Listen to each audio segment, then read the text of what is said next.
अस्सलाम वालेकुम my dear students. उम्मीद है कि आप सब ठीक होंगे। आज बच्चों हमारा लेक्चर नंबर 9 है आईकॉम 1 प्रिंसिपल्स ऑफ अकाउंटिंग। आज बच्चों हम जो चैप्टर स्टार्ट किया था हमने adjustments and there effects on final account. आज इंशाल्लाह हम इस चैप्टर की फर्स्ट एक्सरसाइज करेंगे। जो लास्ट लेक्चर्स के अंदर आपने इस चैप्टर्स की जो बेसिक कंसेप्ट थे वो डिस्कस किए थे और वो आपने याद कर लिए होंगे बच्चों। तो आज हम इसका क्वेश्चन करेंगे। तो बच्चों क्वेश्चन इसके बिल्कुल सेम वही क्वेश्चन है जो हमने लास्ट चैप्टर के अंदर पढ़े थे, लेकिन जस्ट इसके अंदर जो एक्स्ट्रा चीज़ आएगी बच्चों वो आएंगी एडजस्टमेंट्स। तो बच्चों एडजस्टमेंट्स क्या होती हैं? जो क्वेश्चन के नीचे हमें उसने यहाँ पे एंट्रीज दी होती हैं उनको हम एडजस्टमेंट कहते हैं। ये देखिए जी, ये क्वेश्चन के नीचे उसने हमें या क्वेश्चन के ऊपर दिया होता है या फिर क्वेश्चन के नीचे हमें एडजस्टमेंट्स देगा अलहदा से। बच्चों ये एंट्रीज होती हैं टेबल से हट के।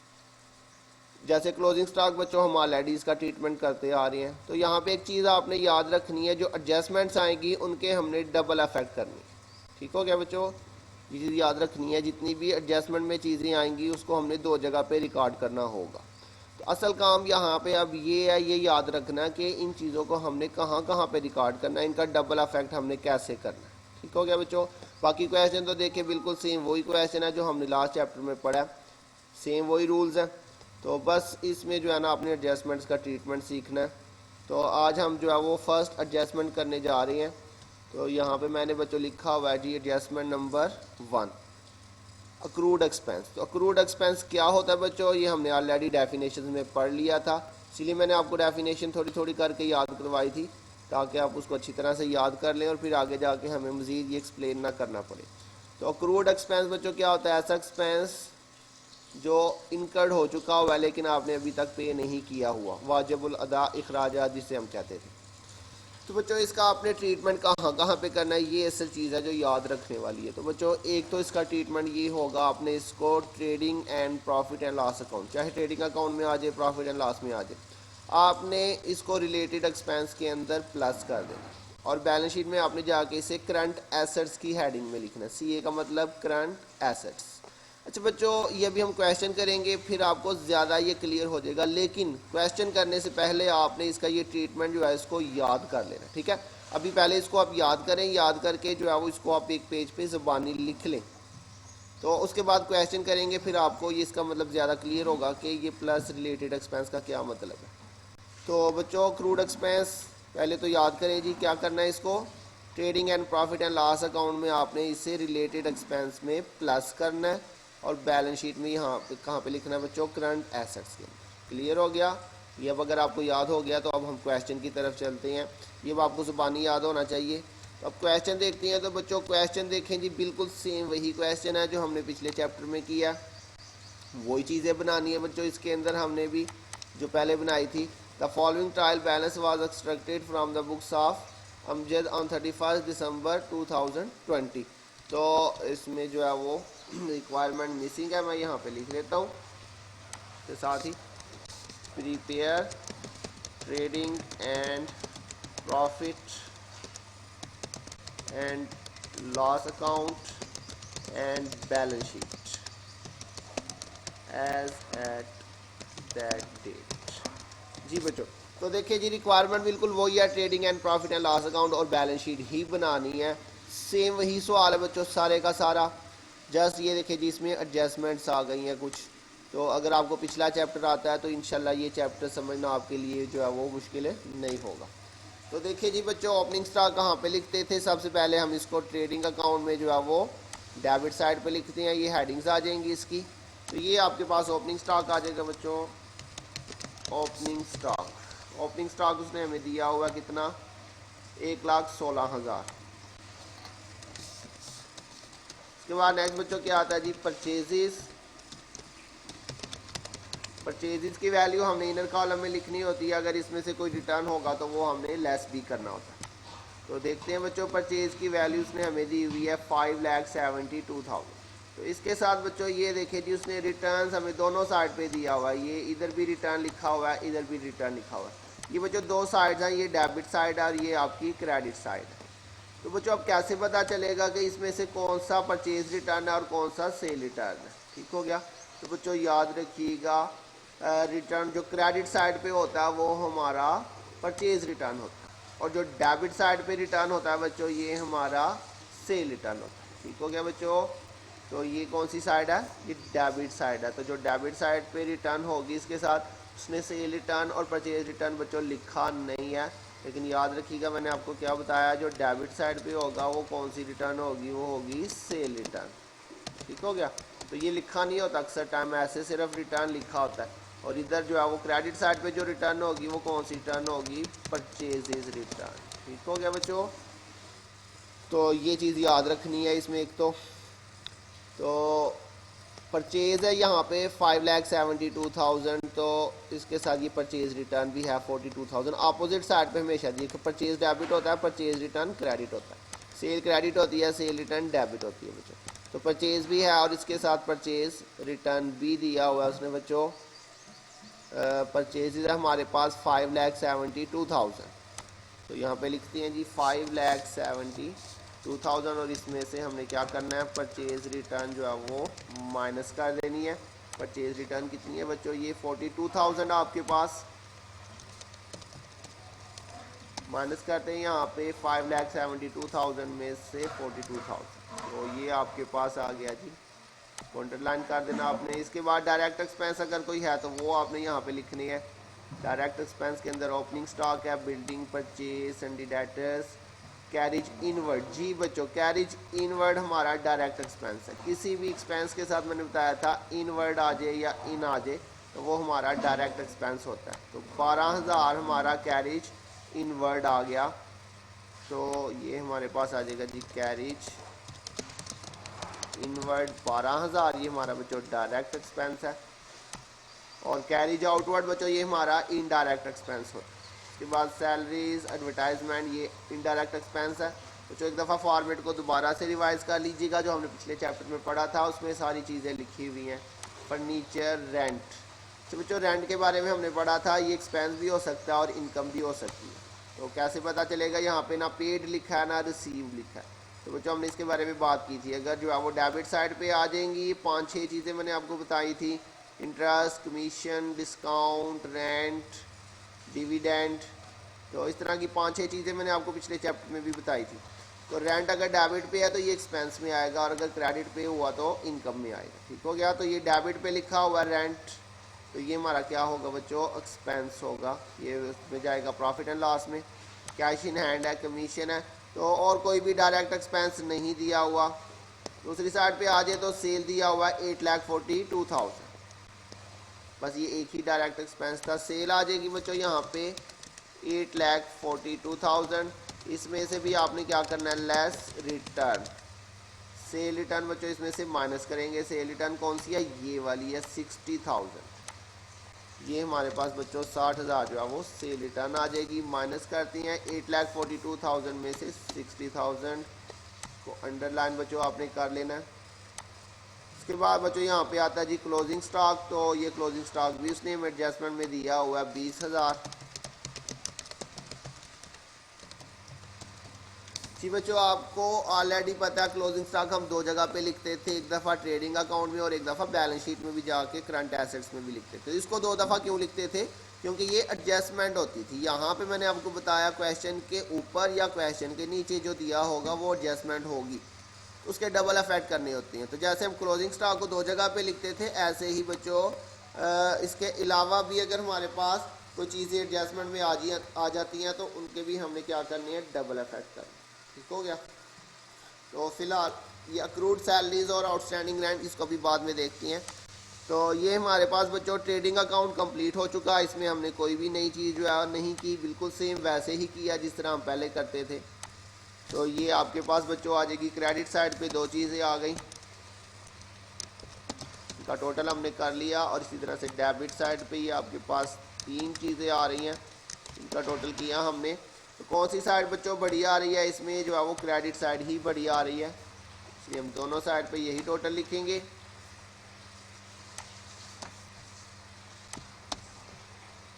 इनका बच्चों डिफरेंस निकालेंगे तो हमारे पास जो है वो ग्रॉस प्रॉफिट आ जाएगा।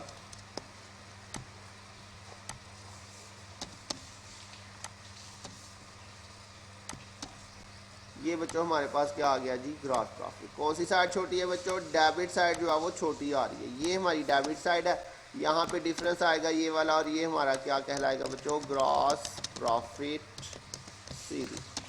और इसी को बच्चों आपने दूसरी साइड पे ट्रांसफ़र कर देना है, ग्रॉस प्रॉफिट बीडी। अब इसके अंदर बच्चों बाकी जितने भी एक्सपेंस है वो रिकॉर्ड करते हैं जी। यहाँ पे बच्चों हमारे पास सबसे पहले आ रहा है जी कैरिज आउटवर्ड 16,000।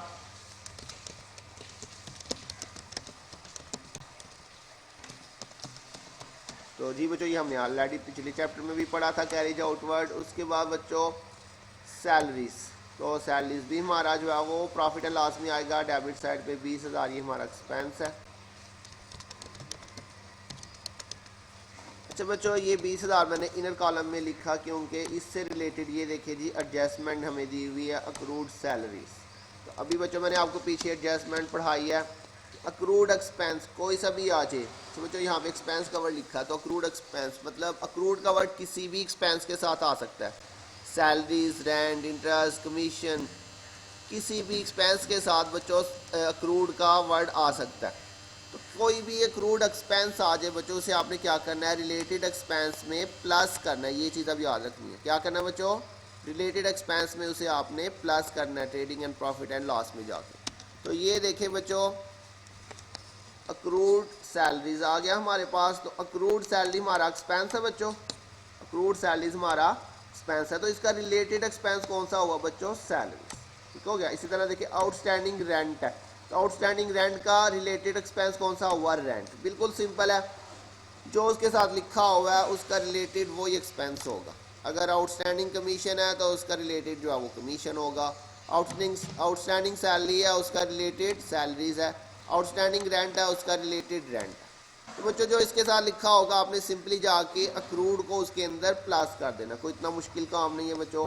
तो ये देखिए सैलरीज दिया हुआ है 20,000, तो आपने क्या करना है जी, ये सैलरीज आपने इनर कॉलम में लिखा और इसके अंदर बच्चों किसी भी चीज़ के साथ यहाँ पे आ जाए अक्रूड, आउटस्टैंडिंग, और इसके अलावा भी दूसरे वर्ड्स हमने पढ़े थे, payable, receivable, arrear, owing due. तो कोई सा भी इनमें से वर्ड आ जाए किसी भी चीज़ के साथ, आपने उसी एक्सपेंस में जाके आपने उसे प्लस कर देना। तो ये आपके पास 20,000 ये वाला आ गया। और इसी के अंदर बच्चों आपने क्या करना जी, अक्रूड सैलरीज 4,000 आपने इसमें प्लस कर देना। ठीक हो गया बच्चों। तो यहाँ पे क्या करेंगे, ऐड अक्रूड सैलरीज कितना बच्चों, यहाँ पे अक्रूड आगे सैलरी लिखना कोई ज़रूरी नहीं है क्योंकि वो हमें पता है सैलरीज के अंदर ही ऐड होना है। कितना बच्चों, 4,000 हमारे पास अक्रूड है। अक्रूड मतलब पेबल। तो अब इन दोनों का टोटल किया तो ये आपके पास 20,000 और जमा 4,000, टोटल कितना बन गया, 24,000। ये बच्चों मेन पॉइंट था, इसको अब आपने याद रखना। कोई भी आपके पास एडजस्ट में अक्रूड आ जाए आपने इसको रिलेटेड एक्सपेंस के अंदर प्लस कर। इसके बाद बच्चों एडवर्टाइजमेंट हमारा एक्सपेंस है, वैसे ही आ जाएगा सिंपली।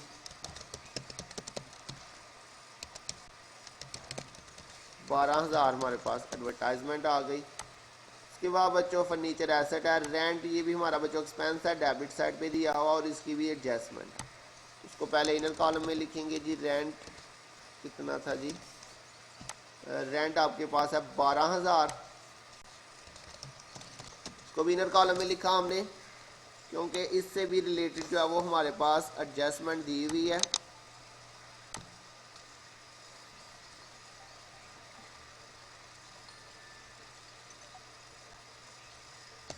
तो इसकी रिलेटेड एडजस्टमेंट जो है बच्चों वो उसने हमें क्वेश्चन में गिवन की है जी, आउटस्टैंडिंग रेंट।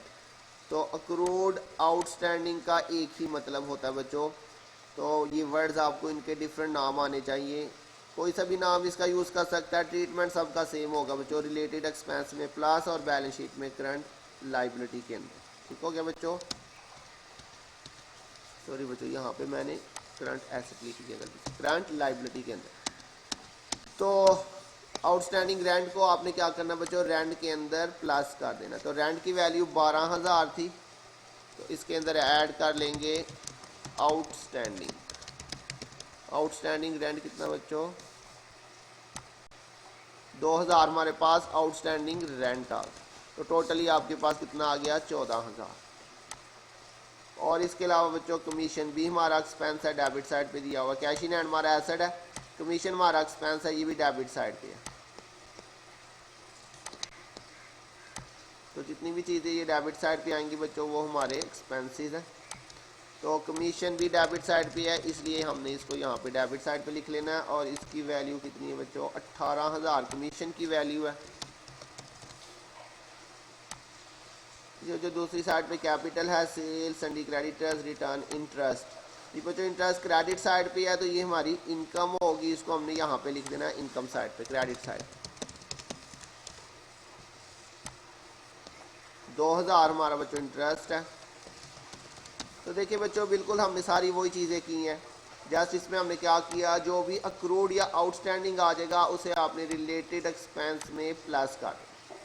तो अक्रूड सैलरीज था उसको हमने सैलरीज में प्लस कर दिया, आउटस्टैंडिंग रेंट था हमने उसको रेंट में प्लस कर दिया। ठीक हो गया बच्चों, जस्ट इतना सा ये काम था। बाकी से वो इसी तरह से करेंगे, टोटल करते हैं दोनों साइड का। तो ये हमारे पास क्रेडिट साइड का टोटल आ जाएगा, और ऐसे ही डेबिट साइड पे बच्चों आ रहा है 16,000, 24,000, 12,000, 14,000 और ये 18,000। तो ये बच्चों हमारे पास डेबिट साइड का टोटल आ गया। फिर से हमारे पास जो है वो क्रेडिट साइड का ही टोटल ज़्यादा आ रहा है, तो इसलिए दोनों साइड पे यही टोटल फिर से रिकॉर्ड करते हैं।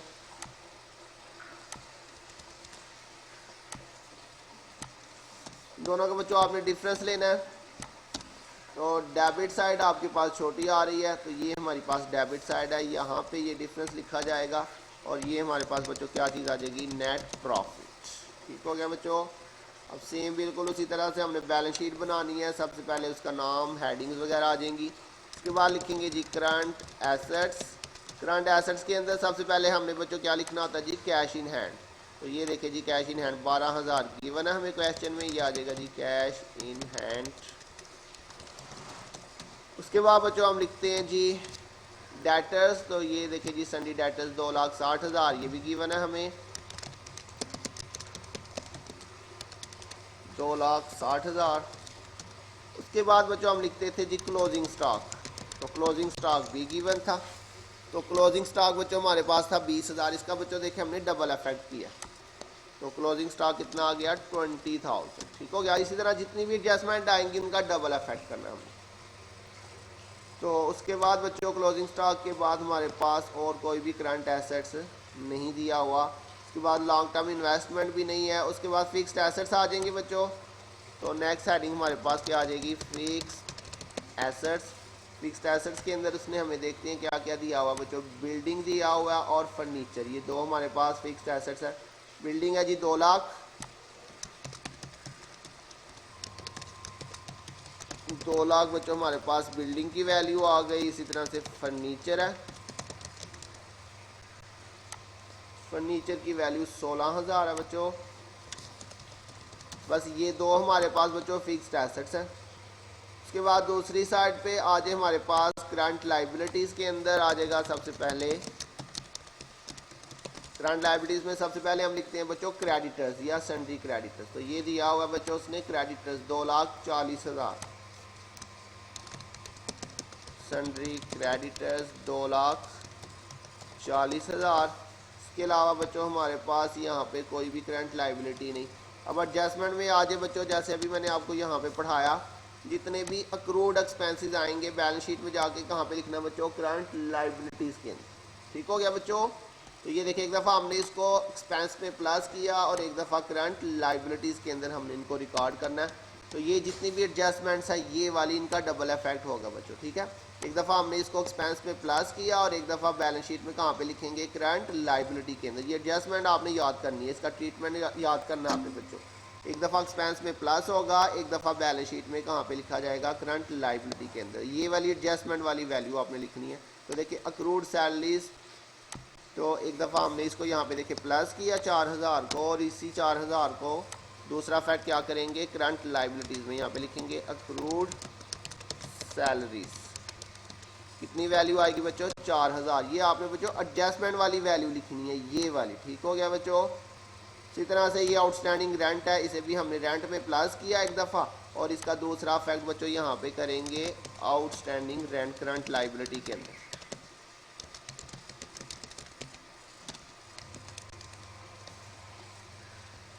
करंट लाइबिलिटी के अंदर बच्चों ये आ जाएगा जी 2000। ठीक हो गया बच्चों। तो ये मेन पॉइंट थे कि एक दफ़ा आपने इनको एक्सपेंसेस के अंदर प्लस किया, यहाँ पे देखें, और एक दफ़ा आपने इसको बैलेंस शीट में यहाँ पे लिख देना करंट लाइबिलिटीज़ के। ठीक हो गया, बिल्कुल सिंपल ट्रीटमेंट है। मैं दोबारा से रिपीट कर देता हूँ क्या आपने करना है बच्चों।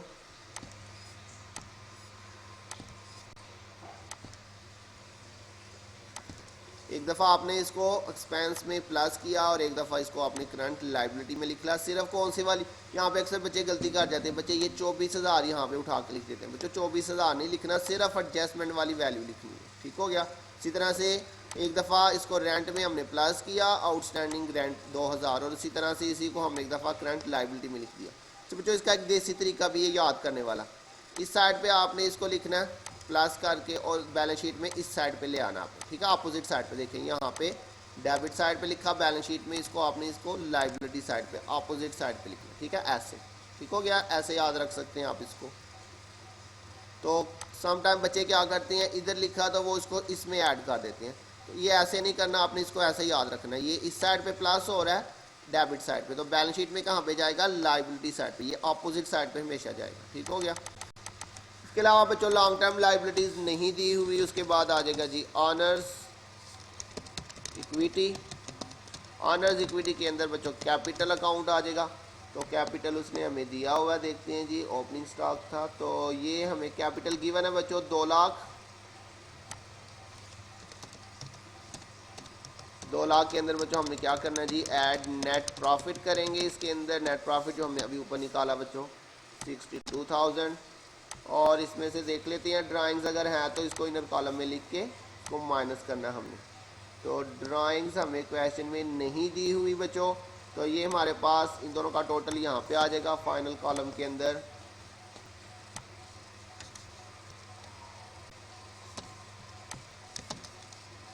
इन दोनों का टोटल करते हैं बच्चों। इसको अंडरलाइन आपने ज़रूर करना है, कुछ बच्चे इसको अंडरलाइन ही नहीं करते हैं। अब टोटल हमारे पास आ जाएगा बच्चों, दोनों साइड का टोटल देखते हैं हमारे पास कितना आ रहा है। अगर हमने सारी चीज़ें सही लिखी हैं तो हमारे पास दोनों साइड का जो टोटल है वो बिल्कुल सेम आएगा। तो ये देखें जी, हमारे पास दोनों साइड का सेम टोटल आ गया बच्चों। तो ये हमारा क्वेश्चन आज जो है वो कंप्लीट हो गया। तो देखिए बिल्कुल बच्चों सेम पिछला ही चैप्टर है। अगर आपने पिछला चैप्टर अच्छे तरीके से किया हुआ है तो इंशाल्लाह ये चैप्टर भी आपके लिए आसान होगा। जैसे इसमें जो नई चीज़ें थी वो ये है कि हमने एडजस्टमेंट्स के डबल इफेक्ट करने, जैसे क्लोजिंग स्टॉक आप ऑलरेडी इसके डबल इफेक्ट करते आ रहे हैं बच्चों। इसको एक दफ़ा हम ट्रेडिंग अकाउंट में लिखते हैं, एक दफ़ा करंट एसेट्स में। तो ऐसे ही बच्चों कोई भी अक्रूड एक्सपेंस आ जाए, एक दफ़ा उसे आपने यहाँ पे एक्सपेंसेस के अंदर प्लस कर देना है, और बैलेंस शीट में आपने उसको यहाँ पे लाइबिलिटी साइड पे करंट लाइबिलिटीज़ के अंदर लिख लेना। ठीक हो गया। तो उम्मीद है बच्चों आपको समझ आ गई होगी। अगर फिर भी आपको किसी भी पॉइंट की समझ नहीं आई तो बच्चों आप ज़रूर पूछिएगा, मैसेज करके आप पूछ सकते हैं मुझसे पर्सनली, तो इंशाल्लाह मैं उसको मज़ीद एक्सप्लेन कर दूँगा। बच्चों आपने अटेंडेंस ज़रूर जो है वो मार्क करनी है। अभी आपने लेक्चर लेके फ़ौरन अटेंडेंस मार्क करनी है, उसके बाद आपकी अटेंडेंस जो है वो कॉलेज में मैं सेंड कर दूँगा इंशाल्लाह। तो होमवर्क बच्चों आपने डेली का डेली सेंड करना है मुझे। तो ये वेरी इंपॉर्टेंट चैप्टर है, मैंने आपको कहा था इसमें से पेपर में क्वेश्चन मस्ट आता है, इसको बहुत अच्छे तरीके से कीजिएगा। साथ साथ अपना ध्यान रखिएगा। बहुत जल्द मिलेंगे नेक्स्ट लेक्चर के साथ, तब तक के लिए अल्लाह हाफिज़।